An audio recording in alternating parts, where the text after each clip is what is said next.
shows where we talk about the video games. Yeah. But first, I needed to probably log into my account so I can. Oh, yeah. Well, what? Your So I can, Google deal? So I can see my show notes. I see. Mm-hmm. Yeah. Yeah. Yeah. Like I said, I got a little different setup. What? You know, it's like Scott's all like, "What, Brian? I never known you to change your setup every fucking week." Oh, excuse my language. Dunaway swears Explicit. are good swears. They make me They're laugh. good swears. They're reserved until it's time to use them. Yeah, you don't just willy-nilly them. They come out when they're needed. I get it. That's right. Let's see if we can find it, because sometimes I have trouble finding the boop. There it is. Sometimes I have trouble finding the boop show notes. The show notes. Search for it. That's what I do. And the drive. Yeah, that's what I just did too. All right, yeah. Come on. So I don't want to see that. Good. That's real good, boy. All right. All right, I'm feeling good. All right. Yeah, I like it. Okay, well, here goes then. I like it. I love it. I want more of it. Yep, I do too. All right, we're recording. It's time. Chat room, thank you for your patience. It's now time to go. It starts in 3, 2, 1. Another visitor. Stay a while. Stay forever. This is the Boop Show for Monday, December 30th, 2019. I'm Scott. He's Brian.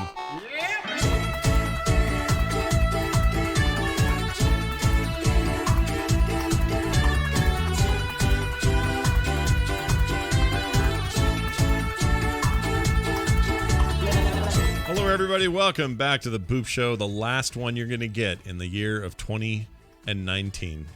I'm Scott Johnson with Brian Dunaway. Hello, Brian Dunaway. Oh, hi, Scott. How are you? I'm good, man. How was your Christmas?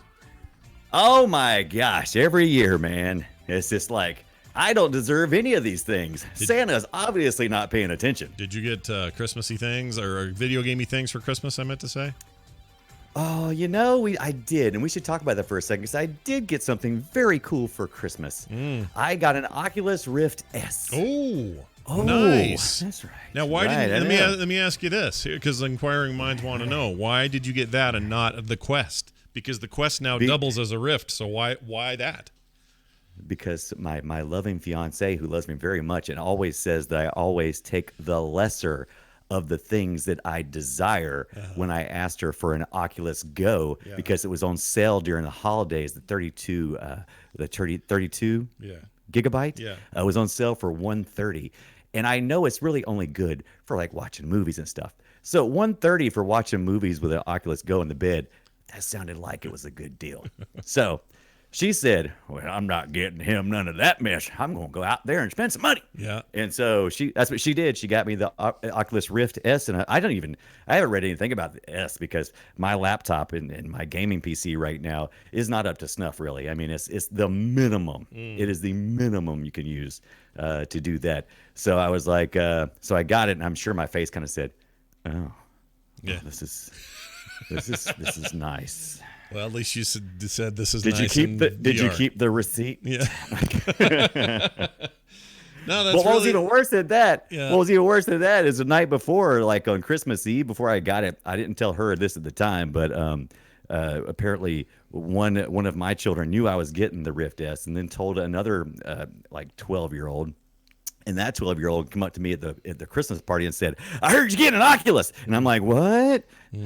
What?" And he was like all yelling it and stuff. And I'm like, I was pretty sure that I shouldn't know this information, so I was trying to shut him up. Yeah, you're not supposed to know that ahead of time. It's supposed to be kept a secret. Sure. Here's the thing, though. So I wonder. So interesting. So the Rift S they've had plenty in stock. The Quest has been out of stock because that thing is now both things for the same price. You get the portability of the Quest, and when you want to plug it into a USB-C cable, you get Rift capability, and it's a Rift. That's the way to go, because it's the latest, right? Because the Rift S was 2018 when it came out, or 2017, and so now we're heading into February. You can get when it comes out officially. This is supposed to be the new jam. Well, this is the Rift S and the Quest both came out this year. Oh, I thought the original. I didn't think the Quest was coming out until February. Oh no, I've owned it since February of this year. So both of these launched in February of this year. I've got the Quest now, You have a Rift S. The only difference between the two is one is, now the only difference is one can be portable and one can't be. So I'm very curious. Right, which is what I wanted. Yeah. So I wonder how that will end up going with you, because now you're basically permanently tethered. And there are some people who are ticked about that, because when the Quest was launched, there was no link cable. There was no option for this. So you were basically faced with, well, do you want a slightly slower but portable solution, or do you want tethered to your PC and therefore the one that's going to play all your existing VR games, blah, blah, blah? Do you want that solution? And a lot of higher end gamers went, yeah, well, of course I want the Rift S because I want to have the PC connectivity. So I want to do that. And then Oculus turned right around and said, oh, by the way, it was a few months later, we've got a cool thing coming. You can plug a USB-C cable into the Quest, and it's now a Rift S just by plugging it in. So now you have both. And people who bought Rift S's were just like, what? People were irritated. Right. So and so you're not going to get any information from me, because she saw my disappointment, and I explained to her exactly my reasoning behind reason why I even asked for an Oculus, because I wasn't even really even in the market for the Oculus. I just happened to see a really good deal on the Oculus Go, and it fit in with what I wanted to do. But I do want to get the Quest eventually, but I wasn't really looking for it. Sure. So, no, I get it. I get it. That may be, you know what it may be? It may be that they may not be back in stock until February. That might be what you saw or something. Maybe that's what I was seeing. But yeah, it's not going to, so we went ahead and sent it back. So there will be no Oculus Rift here, because like I said, I just don't have the PC. And I actually looked at it with a little bit of hope in my eyes and went, well, I'd really need a new gaming PC if I was going to use this. Yeah. Well, here's the thing though. Go. You get that How Quest. do we go get there? You get the Quest for the same price, and then you don't need the PC for it. And then if a PC does come along where you're like, ooh, this is going to be good for VR, you've already got the Rift part built in because of the link thing. Right. So that's what you should do, is save that money and plunk it down on a Quest come February or whenever it's back in stock. Well, we had talked about that because my birthday will be around in March, and so I've already have like tethered VR, right? I've already been playing that for a while, and while it is neat to have it and it is very powerful, being tethered really breaks the experience, in my opinion. It can. For me. Yeah. For me. It's nice to have the freedom. I think wireless is the future, and we're all just, these are all baby steps getting there. The Quest is the biggest step forward in that regard. The fact that they're letting people tether who want to is a big deal. I think that they made a bad PR decision to announce that link thing after a bunch of people bought Rift S's, because they would have gone the other way. Had they known that was coming. So yeah, that's an annoying thing that happened there. But that's just all a part of being early, right? You early adopt, and it's the cost. That's right. It's the cost. Early days, man. So get ready. I've been playing a lot of Tetris, Brian. What?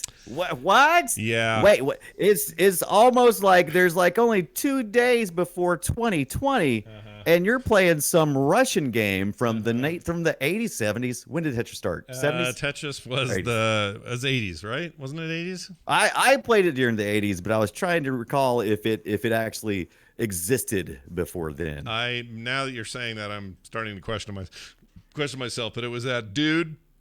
I forgot his name, but that Russian dude, what made it? Yeah, Mr. Tetris. That was his name. He didn't get a lot of credit for it, but Vlad Tetris. Yeah, Vladimir Tetris.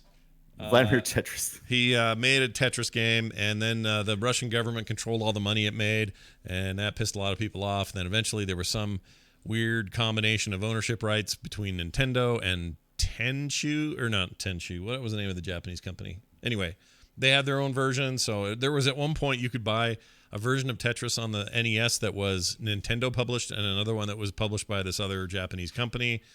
Nintendo would make various others down the road, but you would also see it on other platforms because, again, there's like a weird licensing thing going on. I don't totally understand it.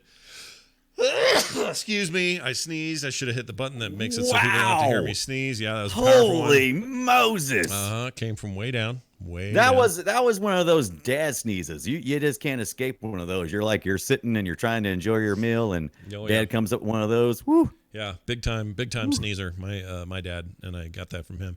So anyway, here's the funny thing about the Tetris thing. I've been playing a bunch of Tetris because at the Epic Store on PC they did a holiday deal where for oh gosh, how much money was, or no, you just had to go in and sign in for it, and they give you a free $10 gift certificate toward any game. And Right. they also had a sale on Tetris Effect, which used to be PlayStation only. It was also a VR game there. Tetris Effect is now on the Epic Store, and that's where they're starting with it. I'm sure it'll show up in other places, but I decided to use that $10 toward that, so that game ended up costing me like 15 or something. I don't remember exactly. $10. And it's really cool. It's as cool as everybody said it is. It's a great time to spend time in Tetris again because I love Tetris. And so I played a crap ton of that over the holiday. And then I also got in the mood to play the greatest battle royale game of all time. You might know it as Tetris, Tetris 99. So I played a crap load of Tetris 99 on the Switch and got my 99, dude. I got my first win ever, which was great. Oh yeah, interesting. Yeah, that felt good. I've lost a lot of games though in between that particular win, so no big surprise there. But I really, really like Tetris 99. I have since they launched it, which is also a game this year. Anyway, so between these two, that was kind of most of my holiday play because when I was kind of around, Right. the house or whatever, or wasn't in front of my PC, I was playing Tetris 99, and when I was around my PC, I'd play Tetris Effect. And Yeah, the Tetris. These Tetris games are like great games in between naps, right? It's Yeah. like, oh, I'm Oh, so yeah. tired. oh yeah, play they this absolutely little are. And they're not only Take a that, little they're just nap. great. Like, I don't know, man. You just can chill and just forget about your day. And Right. I don't know. There's something about Tetris. It's a venerable game. It's been around forever. One of the greatest games of all time, in my opinion. And, Well, the game is about as relaxing and just methodical as you can get until your bricks get above about midway, and then it starts becoming a stress fest. Yeah, especially, well, in the case of Tetris 99, the minute you start having people win, things Right. start getting really frenetic and fast, and you can also attack each other, and it's insanity. But I really enjoy it, so I played a lot of Tetris. That's basically my holidays. That's Christmas for me this year. That's Christmas. When I wasn't doing stuff with family or whatever, there was plenty of that, obviously, but Right. I played a great deal of Tetris. Boy, the guy that did the video I'm watching right now his method of playing is let's go almost to the top as far as we can go. Right. And then let's kill just it. hope we get a whole bunch of long Straight- bodies. Yeah. Yeah. And you do. That's you get a exactly. bunch, I was but watching the same thing. Yeah, that's what This is kind of how I play it too. I when I play. don't do this. I don't do that much stacking. I'll do 4 stacks every time I can do them because you get bonuses for that and everything. But man, I need to. Yeah, if you leave that right side open like that with the long ones, that is really it's a great method until it stops working. Right. Then you're screwed. And then you're screwed. Like right now, he's playing with Destiny here. He's okay. Right. He finally got one, and now he's moved on to the next level. The cool thing about Tetris Effect, if you haven't played it, is it's VR enabled on PS4 and PC for that matter, I guess. But you're playing Tetris. It's Tetris, but you're playing really crazy, trippy levels. The best comparison I would use is something like. Like Tetris, or not? Not Tetris. What, you know what this is like? You know what this reminds me of? No. Tetris. I can't think of it. Tempest 2000. Remember that when they had that crazy Tempest yeah, game? Yeah. That's a good comparison. Reminds me of that. I mean, not as good as Tetris, but it's pretty good. It's really just you want to put headphones on, you want to get surround sound if you can. It just is an amazing sounding, looking, very psychedelic, trippy way to play the game of Tetris, and I enjoy it. Greatly is a understatement. So I did a bunch of that, and then, like I said, I played a whole bunch of the one on Nintendo's Switch, which is great too, and I would highly recommend that. And even if, like, all you got to do to get that game is you got to buy their, you got to pay their multiplayer $3 a month thing, whatever it is, to play on the Switch. Right. But that's free. You don't have to pay for it. It's just a game you get. And they've added a ton of stuff to it, including a single-player mode. They've added bot modes. They've added like co-op modes and like all sorts of stuff since they launched it. So that game just gets better and better. And I know I've talked about it on the show before, but it's the holidays. We got to talk about what we've been playing.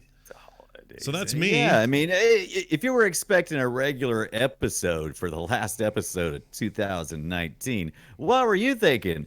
Yeah, it's going to be a mixed match. Do you have a game, if before we get to your stuff you're playing now, do you have a game that came out this year that you would look to and say, that's my favorite game of the year? Absolutely. It's actually one of the things I was wanting to talk about later on, just to mention.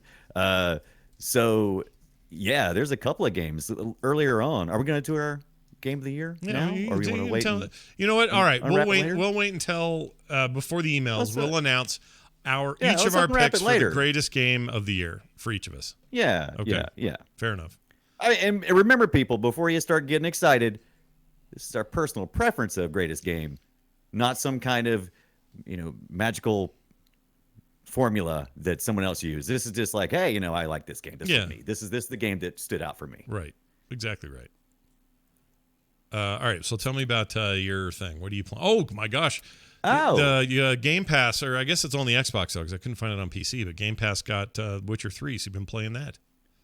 That's right. So we've talked about here before that one of my big, embarrassing things that I never got to play was The Witcher 3. So, and really the Witcher series completely. But I just recently, every time I turn around, I feel like there's just more and more Witcher. There's a series on Netflix, and I was wanting to consume it. And I was like, do I need to play the game first? Probably not. And then I saw on the Game Pass, popped up, The Witcher 3, Wild Hunt. And I said, okay, well, I'm going to get in here and see what all the hubbub is about. Yeah, 2015's easily the best game of 2015. Easily. And maybe the best game of the decade, it could be argued. And even 5 years on, it still looks great. They just released a Switch version. It's on sale everywhere. Game Pass got it. Not on PC, though. This is just on Xbox for now. And also, I should mention this. Currently on Steam, it's the most concurrent players of any single-player game ever, and is higher than when the thing launched on Steam. So part of that's sales, part of that's the TV show, part of that's a lot of stuff coming together. But the Witcher 3 enjoying a second life here a little bit. Absolutely. Like I said, especially with it being, for me, like you said, Netflix series, and then being on the Game Pass, because I almost want to cheat when you ask me what my favorite game of the year is, because I might just have to say Xbox Game Pass, because it had opened up so many things to me that I never got a chance to play, and I wanted to. And that's so true with this. And I'll tell you, just I played maybe 3 or 4 hours of The Witcher 3, which is not, nearly, that's not even a eighth of the way through, I'm sure. Oh, not even close. That thing's like 100 and something. Somebody clocked it. If you did every single side thing, 300 hours or something. Right. Yeah, it's crazy. But the taste that I got was, oh my gosh, this is an amazing game that I never knew existed. And part of that is this amazing storytelling, the elements of where you're at. Just the attention to detail and love. My favorite thing. This may be my favorite game, and has set a new bar for me for one aspect of a video game. Whenever you're talking to NPCs in a lot of games, and you get to those, where you're talking to them, and most games just do this. They'll have a character's face there, and the face will be sitting there and looking at you and holding really still and just talking. Not in Witcher 3. You got actual acting going on while they're talking to you. And I mean, and the way they do it is so beautiful. Now, it's not like the only game that does it, but I think they may do it the best. I actually felt like I was having a conversation with these characters because they were so much attention to detail of character movement, body language. I mean, they didn't just read the dialogue, they acted the dialogue. And I'm like, you got me. I'm sucked in. Yeah. Sucked in. This game is great. It's first and second were pretty good too. This is easily the best of the series. And it's all based on books. Top selling books. The show is more based on the books than the game is, I guess. The game takes more leeway than the books do, or the TV show does. You basically, you plus all this news about it, plus everything else that's going on, kind of put me back in the mood to get back in. I haven't played it in a while. You got it. I never finished it, like complete. I never 100%ed it. I still kind of want to do that one day. Game looks great, plays great, looks good on PCs right now. It looks great. I couldn't believe it when I was playing it. I was like, oh, too bad I missed this game last year. And I went and looked. 2015. Holy Moses. Yeah. this looks good. Seems for like a long time ago, but 2015. it wasn't. It was a good Yeah. year. That was the same. That year you got The Witcher on the Witcher 3, sorry, Wild Hunt. Right, right. And you got Wild Hunt. Mad Max Fury Road. Ah, yes. Yeah, a movie that There's a game none I will never forget. really played, but I own on several platforms. Oh, you should play that Mad Max game. It's fun. It's not it's totally not should. Fury Road, but it's a side tail thing, and it's very good. It's I mean, for what it is, it's basically open world Assassin's Creed style, but in a wasteland, and I loved it. That game's cool too. I enjoyed that game a lot. But I mean, The Witcher 3 is like maybe one of the best games ever made. So I want to thank Xbox Game Pass for changing my life this year. It has changed how I game. Yeah, a lot of people Well, at are least saying how I- a lot of people are saying, "Oh, those concurrent players, it wouldn't happen without Game Pass." No, that's Xbox only, and they're not tracking that. This is just Steam data. So imagine how much bigger it is beyond that on console, especially now they're giving it away for free for people with not free, but to people who subscribe. It's part of the value add, right? So there it is. It would be really cool if the PC version was on Game Pass for PC. I would be very happy about that. And the PC version has been on sale, and I've actually thought about picking up the PC version. But once again, I will tell you that my gaming PC is a Dell gaming laptop. It's only got a 1050 Ti NVIDIA in it, so very minimum of gaming enjoyment. So I don't know if it would look any better there than it would on my console, to be honest with you. Yeah, at this stage, probably not. Right. It screams and just as smooth as butter. By the on way, anything else or new stuff. way more naked people in The Witcher than I thought there would be. Oh, And yeah. It's not like You're going to get more too as you go. If you're only 5 hours in, there is more waiting. right, for you, right, buddy. yeah. Yeah. I assumed. Yeah, worry not. Like, if your I'm goal 15. is nudity in a video game, I got some good news for you because I've got good news for you, buddy. boom, that game's got it. Nudes. All right, well, Witcher 3, not a new game, but a great game nonetheless. And that's what we do New on to this me. show. We don't always on this show talk about stuff that's brand new. Not always. Sometimes, but not always. All right, jumping back over to my next game. I returned Jack to Flash? well, actually, I returned to 2 games. I will briefly mention that the Switch had an eShop deal on a game called Broforce, which everyone. Oh yeah, I love Broforce. Broforce is, Is that the is ti- amazing. is that the time one? It's is that the little. It's like super over the top. They take movie archetypes like instead of RoboCop, it's BrovoCop. Instead of Rambo, it's Rambro. Didn't we play Broforce? I think we might have One tried time? back in the Just think day it- when it was like in early access or something. I think maybe when Yeah, I yeah. tried. It's a very, very cool game. One of my favorite indies of all time. There's something about the way it Broforce. plays that I love. I don't know. Can't even put my finger on it. Just the way that game plays, the loop of it is one of my favorite things ever. And I love Broforce. So I played it to death on PC. I just wanted to say I love you, bro. I played it to death on PC, so you'd think I'd have my fill. However, Broforce showed up on the eShop for $5 or $3.99 Nice. or something. I don't know what it was. Something close to $4. And I went, duh, yeah, playing this again. And other than it doesn't play like the custom levels you can do on PCs. I wish it did, but it doesn't do that or have a level creator thing. If it did, it might be the greatest value of all time. As it stands, the core game is very good and still fun, and I like it a lot, and I was happy to play it there. So that was just a little side note. And I think the deal's still going on. I think you can still get that price, I think. It's hard to argue with Broforce. Was it? How much did you say it was? Like a buck? like $3 or something. It was stupid cheap. $3. It's normally like 19 or 15 or something, and it was like $3 Right. for the holiday sale. I think it's still happening, so you should go get that. It's perfect for the format. Just feels great on a Switch. I'm playing on a Switch Lite, and it's great. So that when I wasn't playing Tetris, that was taking up a lot of my time. But I also found out and missed it altogether that on the 12th, one of my more anticipated early access games, Starcom Nexus, finally exited early access. And you might remember me bringing this up before, but it's like a top-down space exploration dealie. And it is awesome. Basically, I don't know what to compare this to. Back in the day, there were a bunch of 90s era PC games where it was like top-down, your ship's flying through space, you're scanning new worlds, And when you scan them, it turns out, oh, they got resources. You get those resources. You can use those to add upgrades to your ship or whatever. You can build your ship out with better engines, better weapons, better warp capability, that sort of thing. It's story quests, but also a lot of sort of open world randomness happening.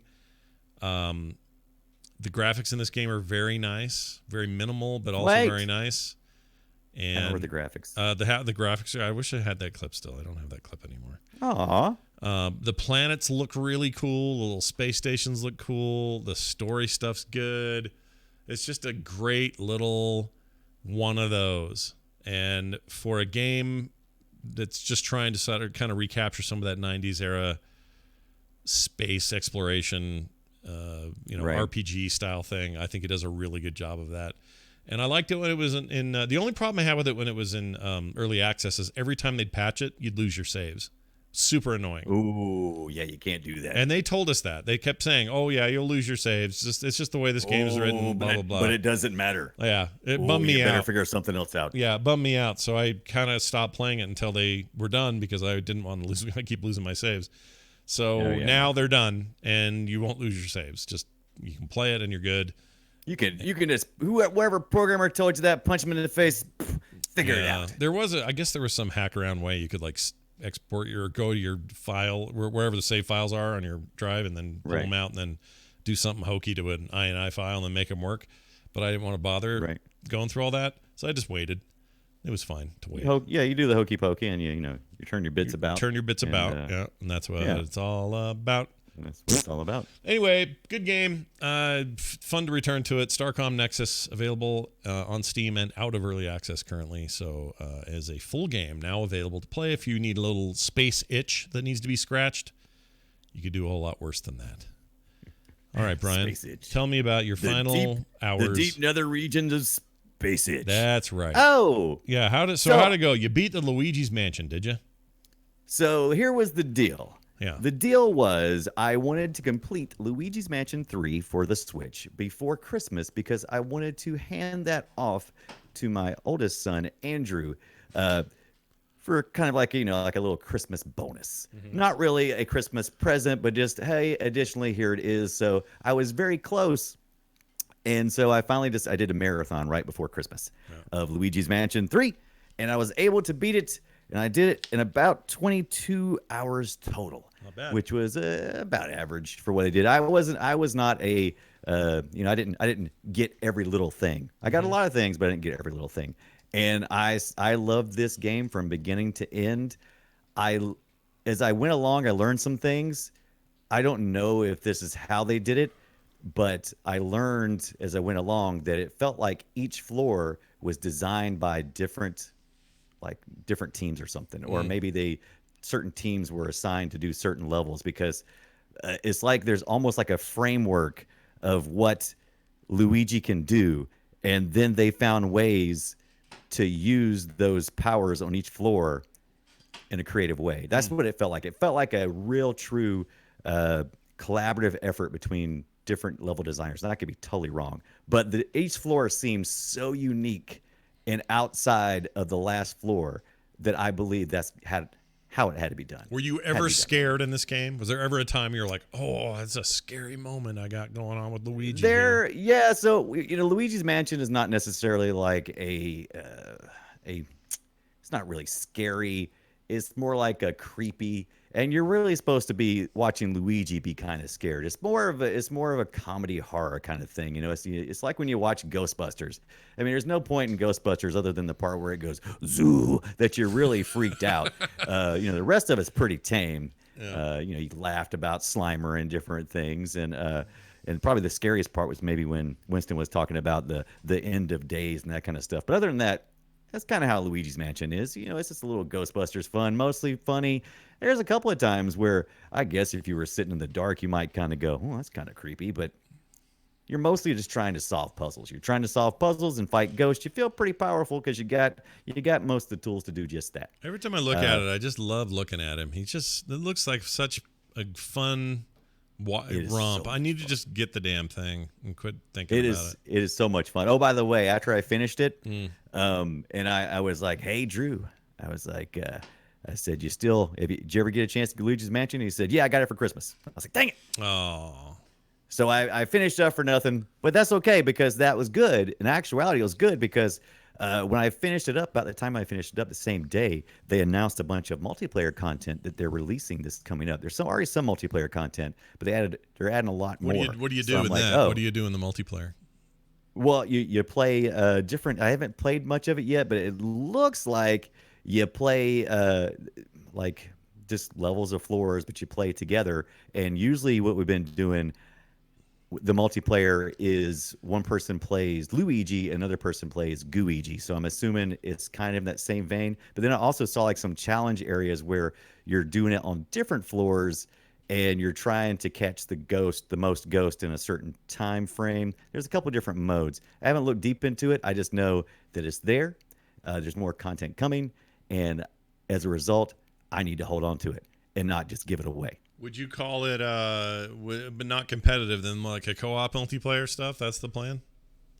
I think there's both. I think there's a little bit of co-op stuff and there's a little bit of competitive. Okay. Trying to capture the most ghost during that time. By the way, this game ends with the big boss, King Boo, and dude, Is he rough? that was tough. That was tough. Yeah. There was some bosses in this game that are super. But that's what I like about this game. They're tough, but not impossible. Very well balanced, in my opinion. I was right on the verge of being frustrated with King Boo when I was finally able to beat him. Wow. All right. Yeah, when I was finally able to beat him. Also, a little tip: if you are playing Luigi's Mansion, there's a aspect of the game that seems kind of half baked, and that is where you can go to the lab and you can use the coins you've collected throughout the game, which you're always collecting coins, but mostly it's just fun to do. And you can spend those coins on bones or ghost finders or a couple of different things. I found them pretty useless up until the very last two, the mini boss and the big boss. And when I got killed by the mini boss, it went way back in the story. I was like, crap. But if I had some bones on me, I could have kept going. So I went in and I loaded up. I think I could carry a max of 8 bones so I could be revived without losing my spot. So when you get near the end, you can't get back to the lab. So buy all the bones you can. That way you don't have to do like I did, which is go really far and have to start all back over again. Oof. That was kind of rough. Oof. Ugh, right? Yeah. Ugh. I don't like Lesson that. learned, Luigi. Lesson learned. Oh, Mario. Maybe Luigi should have given you some advice or something. I love Gooigi. I've learned it's fun because this game can be played in a lot of different ways, and one of the ways is if you find effective ways to use Gooigi other than the things that you might expect him to do. Yeah. Free lube, for example. No? Free Luigi goose. Luigi lube. Yeah, that's Free something Luigi you don't lube. want to buy that. It's a Luigi. I every time I see you play this, I want to play it. It looks great. gotta I play guess it, man. This, You I gotta guess get this it. isn't you though. This is somebody else. Yeah, this. Yeah, that's not me. I this should have Ruben put my guy- footage from previously. This Ruben guy doesn't know how to find. He doesn't know how to pick things up. He's irritating me. Ruben don't know how to play no Luigi, man. Yeah, he needs to pick up money when he knocks it out of things. My gosh. All right, quick update on The Witcher 3. If you beat everything in the complete edition, which I believe is what Game Pass gives you, 191 hours of your completionist. Main story 52 only. Main and extras, meaning some side quests, 127 hours. So you're going to be somewhere between. My guess is 100 and 150 hours on this thing. I believe it. Yeah. And if I'm going to do that, I might switch over to my PC. No, Do they have this on Stadia? no, I don't think so. That's too I bad. say that without actually knowing. I don't actually know. That's too bad. What's crazy is The Witcher 2 had 53 hours if you were a completionist, 24 for the main story. I mean, this thing tripled in size. Yeah. That's just crazy. Wow. Crazy. I don't know how they did it. Like I said, you get an instant realization when you're playing that game that, oh my God, they put so much into this game. Yeah. I mean, just crazy amounts. It's a beast of content, but very good content. I will say that. Real quick mention, I got back into the Division 2 Oh, a little bit. they let you back in? Mostly these last couple days. I don't know why. What they did, they've improved it though. They nailed what I'd like to. I see. Okay, let me put it this way. This game is supposed to kind of raid with your friends and and do, co-op stuff, and you can do, single player stuff here and there. But really, there's the big stuff, the important stuff, and the end game stuff is all about you and your friends doing raids and killing big bosses and that sort of thing. Think of it as Destiny. I kill big bosses and I cannot lie. That's right. Think of it as like Destiny, but third person, right? That's kind of the idea. Well, that doesn't really work for me because what I want out of these games is I like the solo experience. I like to run around in the Division 1 or 2 and kind of just rock it out on my own. It's just kind of it's just how I like to play. And early on in this game's release, even though I think it still had a pretty strong release, it wasn't perfect, and I think they made things harder for people who just wanted to kind of hang and be by themselves than it needed to be. They've done a ton of work in here, lots of sort of life improvement changes and small stuff like that has made this game feel really good suddenly. So I am kind of all back in on Division 2, at least for now. Right, Division 2. Where do you have that on the Epic Game Store? PC. Not Epic Game Store.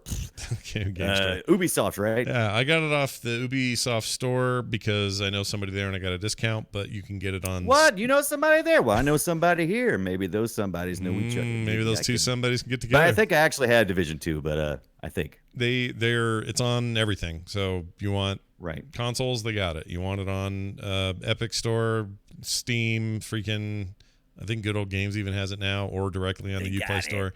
Anyway, I think it's maybe the best Ubisoft game of the year, and that says a lot because I'm trying to think what came out this year. Well, it's just this and the Wildlands follow-up, whatever it's called. I forgot now all of a sudden. Mm-hmm. And that thing's got some issues. I think they'll iron them out, but for now, it's like, you guys let me know when that's better. And this is better, man. This is a good game. They're like, okay, Scott, we'll let you know. I'm impressed with it. All right, let's pick our game of the year. This is going to be tricky because I'm super torn. Because it's tricky to rock a rhyme.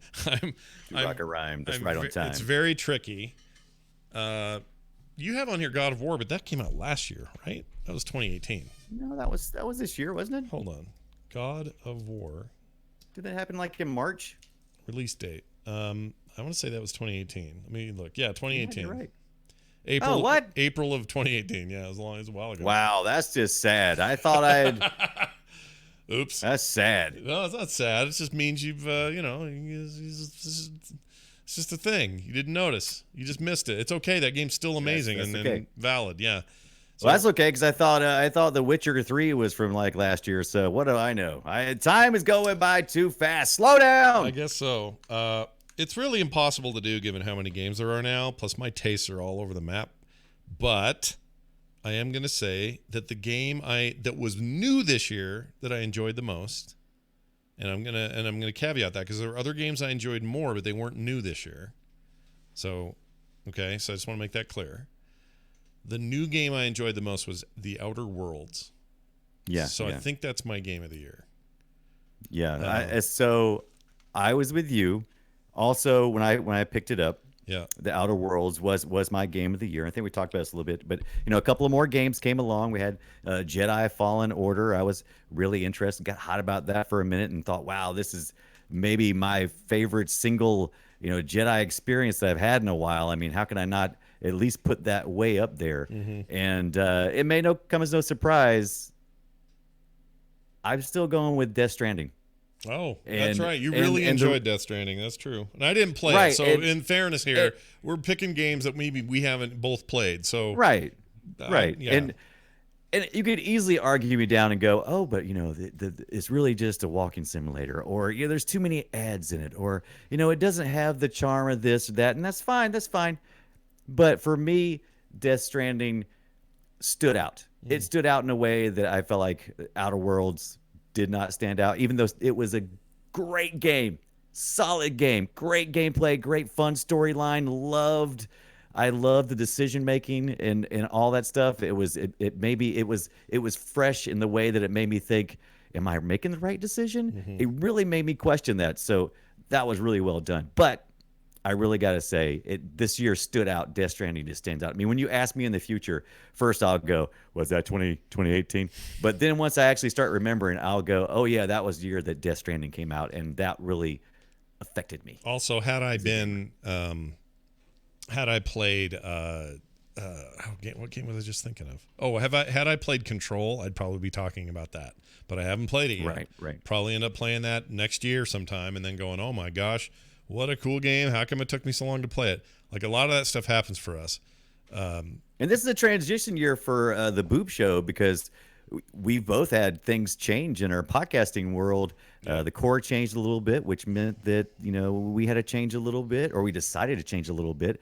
And so we'll be focusing less on some of these bigger games next year and more on independent games, probably. Yeah. So we've always sort of leaned that way we're anyway. evolving. Like we like indie efforts. We like small teams. We like experiences you don't necessarily get in big AAA games. We'll still talk about them here and there, but I like our trend. I like where we're headed with the stuff we talk about. Yeah. And I think look, we live in an embarrassment of riches time. There's so many games coming out every freaking week that it's just nonstop. Yeah. This year for me wasn't about any single game necessarily. That's the reason why it was so hard for me to pick one other than one that just kind of stood out, just different. But I mean, gaming services have finally, we've had gaming services for a while, but I feel like they are just clicking. It is just all clicking so well. I have never felt like I've had so much to game, so many good quality games on the Game Pass, and the Stadia for me personally, how my Stadia experience has been with Google Stadia has been fantastic. I can't speak for anybody else. There's a lot of moving parts on that thing. And for me, it was a great experience. And I'm looking forward to this next year with the Xbox. Just the Xbox is what they're going to call it, right? Yeah. Not the Series X. It is called the Series X, but technically the branding is still just Xbox. Yeah. In the end, they're just going to call it Xbox. And it's January. As soon as next week, my next paycheck, my next little bit of money, I'm putting back. I'm starting right now. I'm saving for it because it's going to come out next, November, December, they said, yeah. I think. All right. So you're pretty settled then. You're not eyeing a PS5 at all? Not unless they give me something compelling to do. I started out this last generation with the PS4, and very gladly so, because Xbox stumbled in this current generation, and they're swaggering out. And so right now I'm hoping that they're gonna swagger in with the next one, and then maybe Sony will figure it out and they'll win me back over. Next E3 will be a big deal. We're gonna learn a lot. Yeah, we're gonna learn a lot about what we're gonna do personally, but also kind of what the industry is gonna do around those two industry giants, and whether or not they'll have the sway that they've always had. Whether Google can get their poop together and make that thing work for more people, not just you. See what Microsoft has in store for their streaming stuff. Like, there's a lot at stake this year, and I'm very excited to see how this all pans out. I love this part of the business. It's so much fun to watch. I do too. It is super exciting for me, and I've had a great gaming year, and I just see it being even better next year. I'm so excited about the stuff I don't even know about yet. Did Dead Cells didn't come out of early access this year? That was last year, right? Right. Now, you talked a lot about it early this year, but I thought I talked a lot about God of War early this year. And maybe I did. Maybe I didn't get it until late. Oh, it was released. Sorry, they released it officially in 2018. 2018. So I played that game a lot from early access on, and I was playing it for a couple of years before it came out. So I couldn't remember when they finally did it. If that was a 2019 calendar year game, that might have been my game of the year, because I love Dead Cells, man. It's so good. Oh my gosh. Oh my God, it's so good. Well, there's our unceremonious look at our brand new 2019 game of the year from Scott and Brian. Okay, now you got to do this. Your game of the year that is not from this year, but you enjoyed the most. Oh, absolutely. The Switcher. I had no clue. It stopped all my other gaming. I mean, I went back to mention Luigi's Mansion, but I played that before Witcher came on. And once it was in, I was having trouble switching to anything else. It was just... You might call it the Switcher. The Switcher. My Switcher. If you own it on the Switch, you can call it that. Okay. Honey, give me my Switch. Not that stick. The Switch. For me, it's a toss-up with a whole bunch of different games, but I think the one I'll settle on is ESO. Elder Scrolls Online really got its claws into me this year, and I think they killed it with their latest expansion. Their numbers have all gone up. They've got big stuff on the horizon, including a Skyrim zone / expansion coming, and that game has really gotten good, and I love it. I really love it. So that's going to be my big one for the year. I got to say that even though I said The Witcher, really The Wraith and Grateful Walkman nailed it with No Man's Sky, because I played hundreds of hours of that game this past year. And so, yeah, maybe that it should have been what I said. Well, No Man's Sky is an amazing game. And that's another example of a team, sticking with the thing until it's great. And that thing sucked at launch, and was very controversial as a result. But they've done it, and it's really great. That game is great right now. Like, that's right up there for me. That's in my top 5 of the year that I played. But again, these are hard. These are hard to quantify. Games are so much more. They have so much more life than they used to have. They stick with them, even ones that aren't monthly subscriptions or whatever, or quote unquote games as a services. You still see development and things happen, and DLC get released and new game modes, and it's just more than it's ever been. I forgot Horizon. I played a lot of Horizon. Forza Horizon 4. I played a lot of that. Oh, I played so much of that as well. And they've got some battle royale mode that I need to try. I keep hearing good things about that. That's the new battle royale mode. Yeah, I haven't played it either, but it looks. I take that back. I did play for half a second, and you're supposed to race to the different areas where you could pick up a car, and you're supposed to stay within the circle. And I played it so poorly. I only played like 2 times. I was like, I'm out. Yeah. I'm out. I'll have to come back when I'm better. Here's what I expect in 2020. I'll bet you that the Ghost Recon game that right now people are a little down on, not J.K. Grammer in the chat. He's always up on it. I think this will be the year they get that worked out. They did the same thing with the previous game, made it amazing. It was one of my favorite games of the last couple of years. There's no reason why they can't get that game in shape. So I'm excited about that too. Anyway, 2020 going to be a good year, crazy year, because that's all new stuff coming out, man. It's going to be a big one. It's the 2020 is the 2013 of this decade, right? Because 2013 is when you got all the new consoles last time. Oh, look at you and your thing. That's right. What are you wearing? What is that? Your mixed reality head thing? Yeah, Windows mixed reality. Yeah, do you feel the mixed reality kicking in? Is it? I'm punching you right now. Sweet, look at that. Oh, I can. It's Super almost hot. like I'm there. It look like eyeballs. I don't like that at all, dude. So somebody, you know what? I'll do it later. I'm going to go make a nice GIF of what you're doing right now. This is fantastic. You know what? Let's just watch this the rest of the day. Are you really in a game right now? No, I'm not. You had me fooled. Time for this. I got like a. Yeah, it's a me. Time for us to guess my game. Yeah, we play this game. It's fun. We play an old game, some audio from it. We try to guess what each other's game is. Here's mine. Brian, see if you can figure it out. Here you go. Any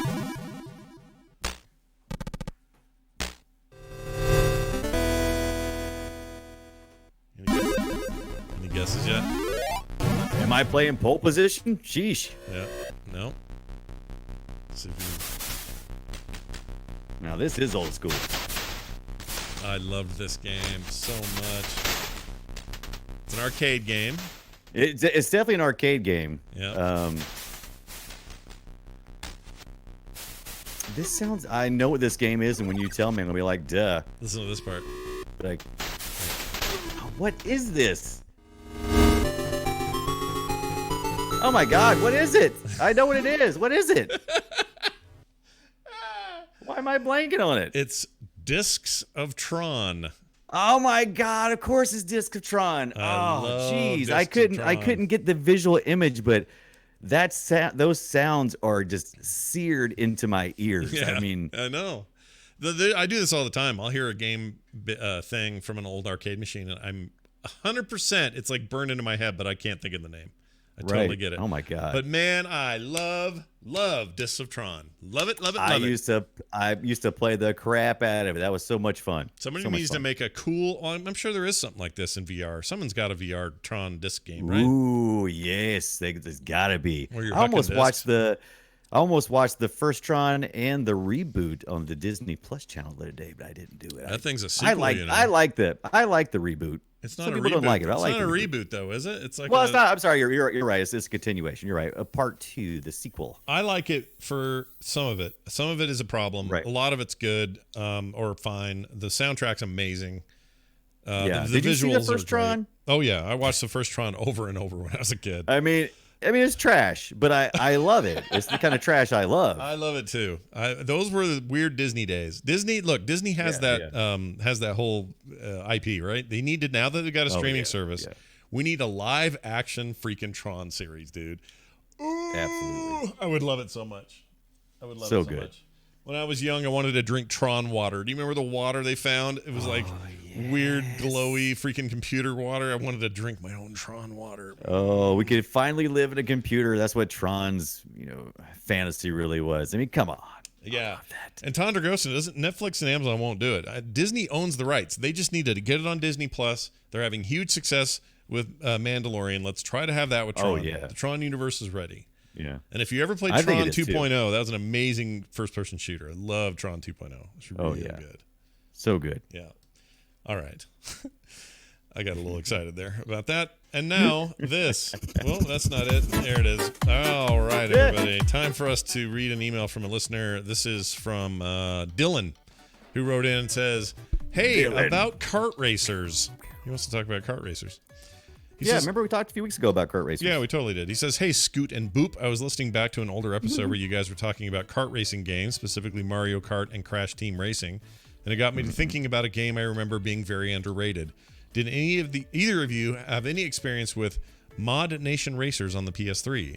And let's see, I'd love another iteration of that series." Dylan, yes, I owned it. I played a ton of it. It was great. It had a really good track editor. The actual That was racing, my favorite thing. The track editor was so good in that one. yeah, the actual racing wasn't. It was okay, serviceable, but in the same way, okay, you know how like in Little Big Planet, the tools are amazing. What you can make, right? Just incredible stuff you can make in that game. But the actual platforming, the minute-to-minute gameplay of the platforming, it's no Mario. Frustrating. So Right. I would say the same thing was true of Mod Nation Racers when it came to actual racing, but creating stuff in there and modding out your car and changing what you look like and people making little fake Mario looking guys and that kind of stuff.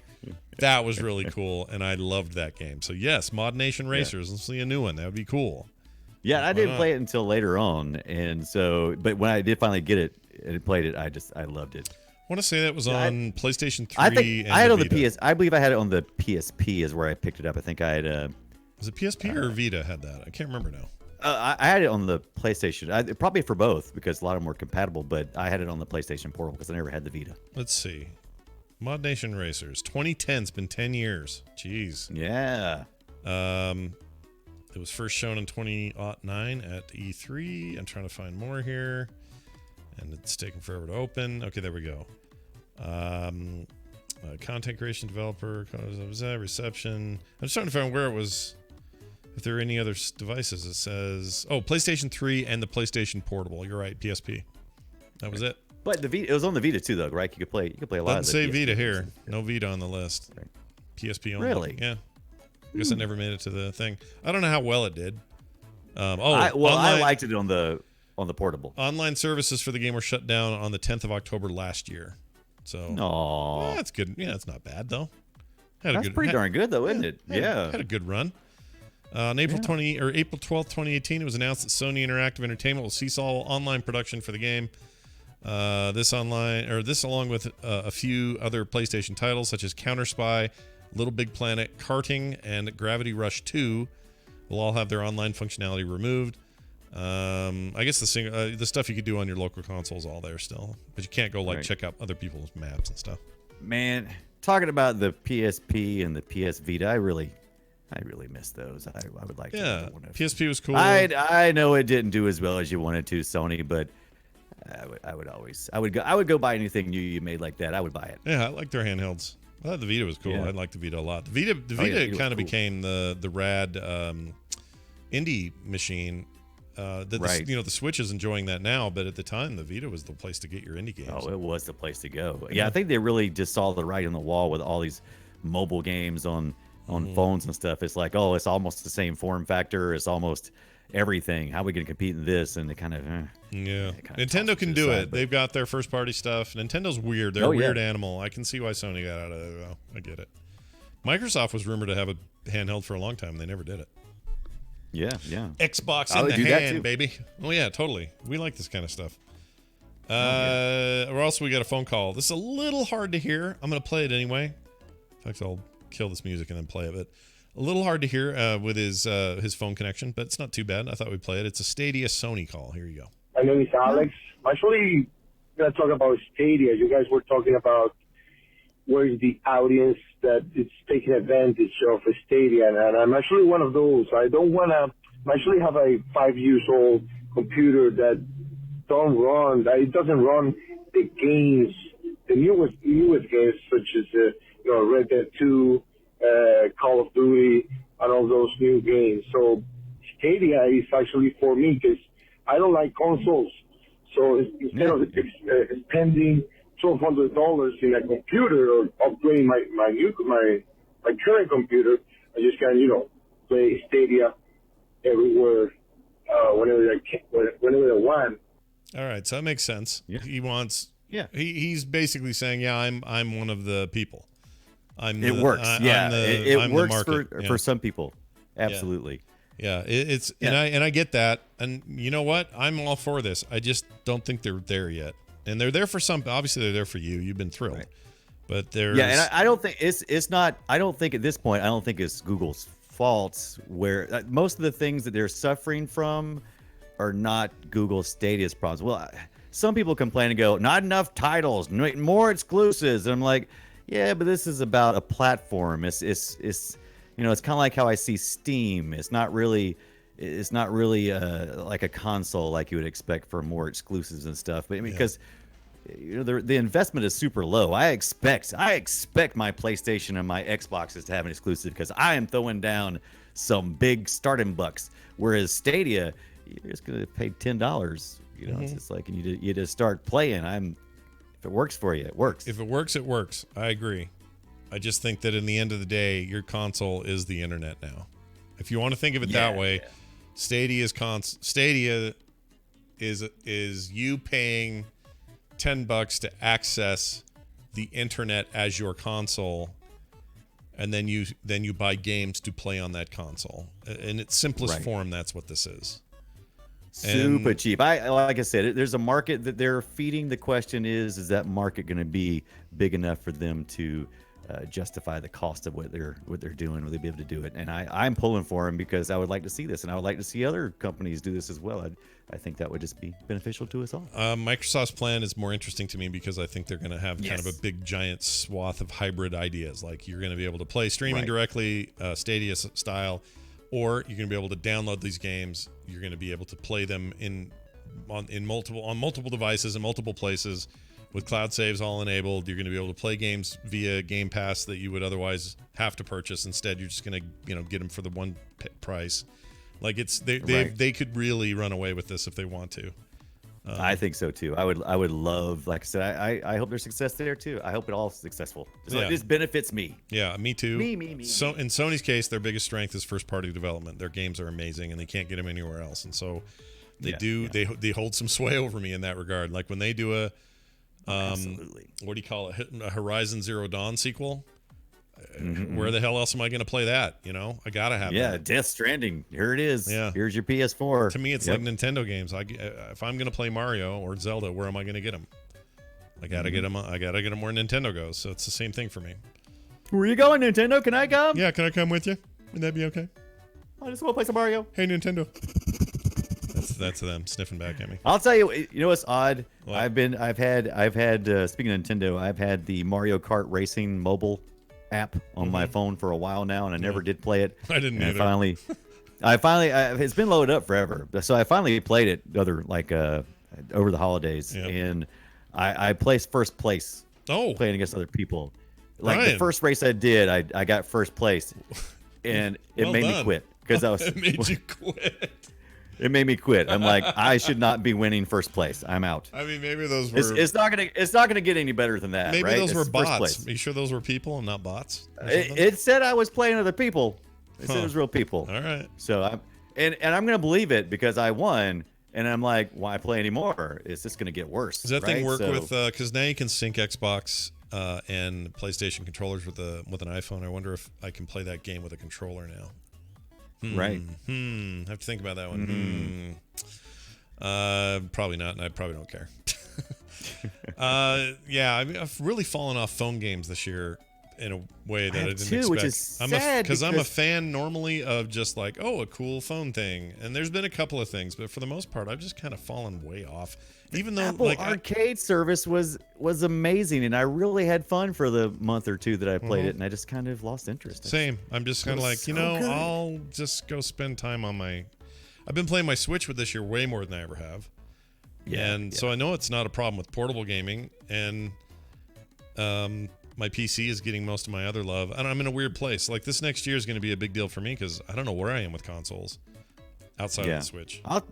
I'll tell you, if I've played with several, I've always assumed the reason why I don't like phone games usually is because they're usually kind of limited. There's only so many different things you can do, and you can take up part of your screen real estate with your fingers, pressing stuff and everything, and it never quite feels really good. And they make add-on controllers where you can actually have controllers attached to it, but none of those are very well integrated. They all look stupid. They're not officially licensed. They're just dumb looking. If they could figure out a way to make my phone look like a Switch, I'd be in. I mean, they do have clamp on the side controller style stuff, but I don't know they don't work like you think they do. You think they're going to work. Think they're going to work just like a controller, but you have to like do all kinds of weird hoop jumping in and only work with certain games, and it's that stuff's not where it needs to be right now. No. But hey, who are we to complain? So much to play, so much cool stuff to do. Video games, they're here to stay. That's going to do it for today's show. We're very excited about what the future holds. 2020 should be fun for the show and for video games in general. We'll be happy to be here and be that voice out there.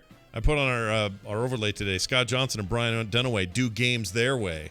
I like that phrase. That's pretty good, yeah? I like that one. Uh-huh. Doing it our way. Doing it our way. So we're going to keep doing that. We're grateful to you guys all year for listening to us and being a part of this, coming up, showing up for live shows, catching the show later, however it is you consume us. We appreciate it, and we hope you continue to do that well into 2020. I'm consuming you. I don't. Hey, I got two gaming tips for you gamers out there. This is some things I've been There's the things I've been enjoying, and I want to use even more in 2020. It's not games, but it's gaming tools. Go for it. And that is Good Old Games Galaxy 2. The new client allows you to attach all of your services, most of the services, a few left out, but for the most part, all the services, so you can see what you have in your library. And if you're big gamers like we are, you probably have a pretty large library, especially on Steam and all those Steam sales. So I've really enjoyed that. Another thing, too, is if you're familiar with the Opera browser, it's a Chromium-based browser, and they have something called Opera GX. And it is a gamer-centric browser, skinned mostly, and it's not really a big trick, but it's kind of nice to, when you launch it, it'll go straight into a calendar that shows what games are being released during those days and events that are happening during that time. That's and cool. all the speed dial stuff is set up for like Twitch and YouTubes and different places that we'd head as gamers. Wow. So you're suddenly making me want to use Opera for the first time ever. Yeah, grab the Opera GX and just look at it. I'm telling you, it's a lot of fun. All right, I'm in. This sounds good. Nice. Look at that little end of the year thing from Brian. Little nugget. I like it. Well, for the rest of y'all listening, we hope you have a fantastic final couple of days. Have a safe New Year's Eve, a safe New Year's. And we'll be back on the other side in 2020 to bring you more goodness here on The Boop Show. Don't forget to visit our website, frogpants.com/boop, B-O-O-P. You can also email us, boopshow@gmail.com. We are at Boop Show on Twitter. Find Brian at Brian Dunaway. I'm at Scott Johnson. And you can find this show everywhere you get your podcasts. That's going to do it for us. For me, for Brian, and for all of you. See you next time. Happy New Year.